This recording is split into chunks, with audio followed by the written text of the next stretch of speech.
शादी के बाद जब भी मैं कमरे में आता तो मेरी पत्नी कमरे की खिड़की खोलकर खड़ी हो जाती। रोज़ यही होता था। मेरा नाम अशोक है। मैं एक मिडिल क्लास फैमिली से हूँ। मेरी छोटी मोबाइल रिपेयरिंग की शॉप है। मेरे घर वालों ने मेरी शादी एक लड़की से तय कर दी। लड़की हमारे दादा के पास के गांव की थी। लड़की के माता पिता नहीं थे। उसे उसके मामा और मामी ने पाल कर बड़ा किया था। घर वालों को लड़की पसंद थी।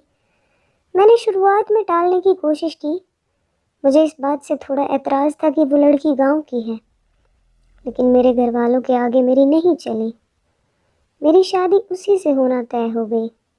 शादी तय होने पर जब मैंने उससे बात की तो मुझे उसका स्वभाव पता चला। वो बहुत कम बोलती थी। जितना मैं पूछता बस हाँ या ना में ही जवाब देती थी। मैंने कई बार पूछा कि तुम इतना ही बोलती हो या मेरे सामने शर्मा रही हो। फिर उसकी तरफ से वही चुप्पी होती। उसके मामा और मामी भी कहते हैं कि हमारी लड़की बहुत सीधी है और कम बोलती है। मुझे भी उसकी ये बात धीरे धीरे पसंद आने लगी। हमारी शादी करवा दी गई। शादी अच्छे से हो भी गई थी। शादी के बाद सुहागरात का समय आ गया। मैं अब अपने जीवन की एक नई शुरुआत करने जा रहा था, जिसके लिए मेरे मन में कई विचार थे। इतने दिनों तक बात करने पर मैं उसका स्वभाव समझ गया था, इसलिए मैं जानता था कि मुझे क्या करना है। मैंने उससे पहले बात की। वो अभी भी बस मेरी बातों का हाँ और ना में ही जवाब दे रही थी। काफ़ी समय से मैं उससे बात कर रहा था। मैंने उससे पूछा कि क्या मैं उसे पसंद हूँ। बस उसने हाँ में ही जवाब दिया। थोड़ी घबराई हुई लग रही थी। थोड़ी देर बाद उसे पसीना आने लगा। मैंने कहा कि क्या हुआ, तुम ठीक तो हो? वो बोली कुछ नहीं, घबराहट हो रही है। मैंने उससे कहा कि तुम आराम करो, बहुत थक गई होगी। शादी की दौड़ भाग में ठीक से नींद पूरी नहीं हो पाती है, इस कारण थकावट से ऐसा हो रहा होगा। मैंने सोचा। मैंने उसे ये कहकर कमरे की बत्ती बुझा दी और मैं भी बिस्तर पर लेट गया। मैंने उसका हाथ पकड़ा तो वो घबराहट के मारे कांपने लगी और पसीना आ गया। वो उठकर बिस्तर पर बैठ गई। मैंने कमरे की बत्ती ऑन की। उसकी हालत ख़राब थी। मैंने पूछा क्या हुआ, कुछ दवाई लेकर आनी है? उसके बाद इस तरह से बर्ताव करने पर मैं भी थोड़ा डर गया था। कमरे में एक खिड़की थी जिसे खोलने पर बाहर की रोड की लाइट हमारे कमरे में आती थी। वो खिड़की के पास हवा लेने को खड़ी हो गई। वो वहीं खड़ी रही। मुझे कहा कि आप सो जाओ, मैं ठीक हूँ। मैं थोड़ी देर बाद सो गया। सुबह जब मैं उठा तो वो कमरे में नहीं थी। वो घर का काम कर रही थी।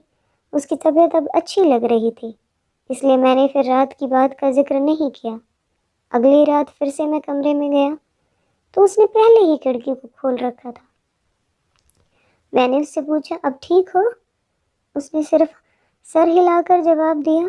कमरे में आते ही उसका चेहरा बदलने लगता था। एक अजीब सी घबराहट उसके चेहरे पर आ जाती थी। उससे कुछ पूछता तो वो कहीं और ही देखती रहती थी, कुछ और ही सोचती रहती थी। उस रात मैंने कहा कि तुम्हारी तबीयत ठीक नहीं लग रही है, तुम आराम करो। मैंने फिर से कमरे की बत्ती बुझाई और बेड की ओर आया तो उसने खिड़की खोल ली और उसके पास खड़ी हो गई। मैंने अब उसे कुछ नहीं कहा। मैं अपने बेड पर सो गया। मुझे अब लगने लगा कि सब कुछ ठीक नहीं है। कुछ बात है जो ये छिपा रही है। रात में घबराने वाली लड़की सुबह ठीक लगती थी। सुबह उसके चेहरे पर कोई घबराहट नहीं होती। शाम को 8 बजे मैं खाना खा रहा था। उस टाइम अंधेरा हो गया था। मम्मी ने उससे कहा कि छत पर से कपड़े लाना भूल गई हूँ तो तू ले आ। वो कपड़े लाने सीढ़ियों से छत पर गई, लेकिन करीब आधा घंटा हो गया था वो नीचे नहीं आई। मम्मी ने नीचे से आवाज़ भी लगाई, लेकिन वो नहीं आई। अब मेरे खाना खाने के बाद मम्मी ने मुझे कहा जा तू देख कर आ। मैं सीढ़ियों पर गया तो वो सीढ़ियों पर ही बैठी थी। उसके चेहरे पर घबराहट थी। मैंने सीढ़ियों की लाइट ऑन की। लाइट ऑन होते ही वो नींद से जाग गई जैसे। मैंने उससे पूछा कि तुम यहाँ क्यों बैठी हो? इस पर वो कुछ नहीं बोली। उसके माथे पर रात जैसा पसीना था। वो वहाँ से चली गई। अब मैं समझ गया कि बात क्या है, लेकिन वजह मुझे नहीं मालूम थी। उस रात मैं मेरे कमरे में गया और जाते ही मैंने सबसे पहले अपने कमरे की खिड़की को बंद किया। वो वहीं पे कमरे में थी, रोज़ की तरह घबराई सी, पर आज मैंने कुछ और ही सोच रखा था। थोड़ी देर बाद मैंने कमरे की बत्ती बंद की और मैं बत्ती बंद करके उसके पास गया। मैंने जैसे ही उसे हाथ लगाया तो वो कांप रही थी। रोज़ की तरह पसीना छूटने लगा। अब मैंने उसका हाथ ज़ोर से पकड़ा, लेकिन उसका कांपना और पसीना बहना चलता रहा। तब मैंने उससे कहा कि क्या हुआ है, तुम ठीक हो? वो अचानक बोली, मेरी तबीयत बिगड़ रही है, मुझे पानी चाहिए। मैंने बत्ती चालू करके उसे पानी दिया। रोज़ रात की यही कहानी थी। अब मैंने उससे पूछ ही लिया कि मैं जानता हूँ कि कुछ बात है जो तुम मुझसे छिपा रही हो, लेकिन क्या बात है तुम मुझे बताओ। मुझे पता है, लेकिन मैं तुम्हारे मुंह से सुनना चाहता हूँ और उसकी वजह जानना चाहता हूँ। वो पहले ही कम बोलती थी, ऊपर से डरी हुई थी, तो वैसे ही उसकी आवाज़ नहीं निकलती थी। मैंने उससे प्यार से पूछा कि क्या कुछ हुआ है, कुछ ऐसी बात है जो तुम मुझे बता नहीं सकती। वो चुप रही। मैंने गुस्से में कहा कि ठीक है, कल तुम्हारे मामा से बात करता हूँ। मामा का नाम लेते ही वो घबरा गई और बोली, नहीं, मामा जी से नहीं पूछना। तब उसने बचपन की एक ऐसी घटना के बारे में बताया जो इन सब बातों की जड़ थी।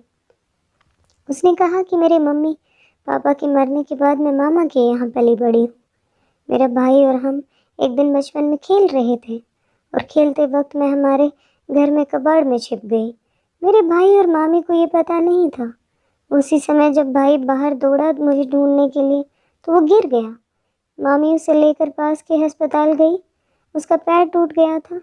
उससे पहले वो पैसे लेने अंदर आई तो कबर्ड का दरवाज़ा बाहर से लगा गई। मैंने तब भी कुछ नहीं कहा, मैं वहीं छिपी रही। बाहर क्या हुआ था इसका मुझे पता नहीं था।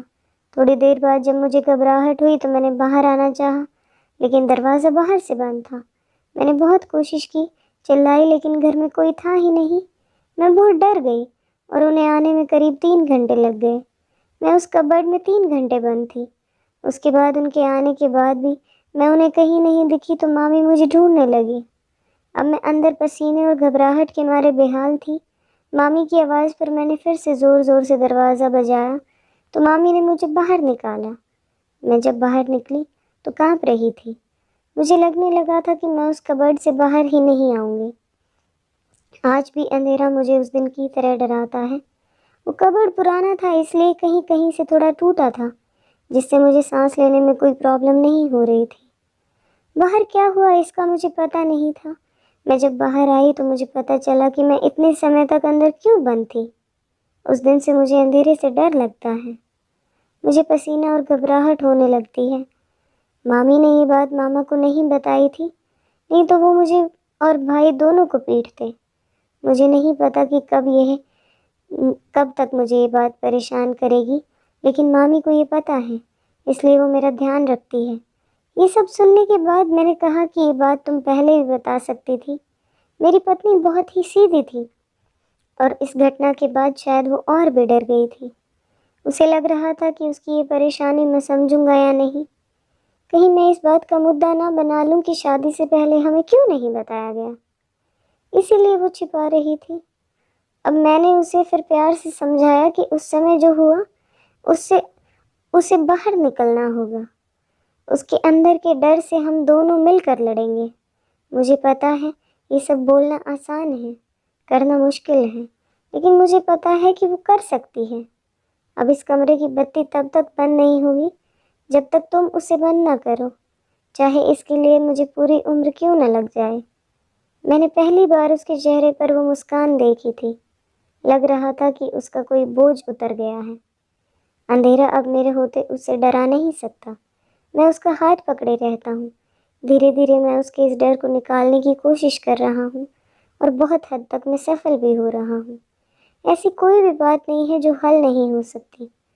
व्यक्ति को सिर्फ प्यार और विश्वास चाहिए। बड़ी से बड़ी बात को सुलझाया जा सकता है। जय श्री राम।